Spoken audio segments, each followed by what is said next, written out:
Pink কালারের sky, pink কালারের মেঘ অ্যাকচুয়ালি, ঠিক সন্ধ্যা হবে হবে করছে, পুরো আকাশটা পুরো এখানে পিঙ্ক। এখানে তো ফ্রন্ট ক্যামেরা দিয়ে জুম ইন হয় না। খুব সুন্দর, খুব সুন্দর, খুব সুন্দর, খুব সুন্দর। আজকে 26শে ডিসেম্বর, বাঘিনী গ্লেশিয়ার ট্রেকের আজকে হচ্ছে সেকেন্ড দিন। আমরা এখন আছি দ্রোণাগিরি ভিলেজে।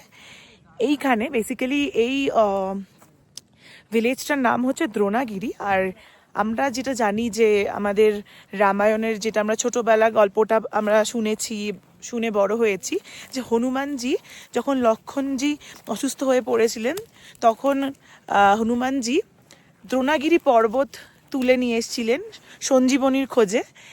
তো সেই জন্য এই এলাকার মানুষরা হনুমানজিকে পুজো করেন না, কারণ তাদের কাছে দ্রোণাগিরি পর্বত হচ্ছে ভগবানের সমান। যেহেতু হনুমানজি এই পর্বতটাকে উঠিয়ে নিয়েছিলেন তাদের এই এলাকা থেকে, সেই কারণে কিন্তু তবে থেকে এই এলাকায়, এই দ্রোণাগিরি ভিলেজে কিন্তু হনুমানজির পুজো বন্ধ এবং নিষিদ্ধ। ইভেন এইখানের লোকেদের কাছে যদি হনুমানজির ব্যাপারে, হনুমানজিকে নিয়ে কোনো কথা বলা হয়, তখন কিন্তু তার এই সব শুনলে কিন্তু অফেন্ডেড হয়।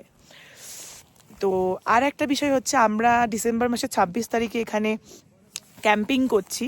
এই পিছনে আমাদের ক্যাম্প লেগে গেছে বাঘিনী গ্লেশিয়ার ট্রেকের জন্য।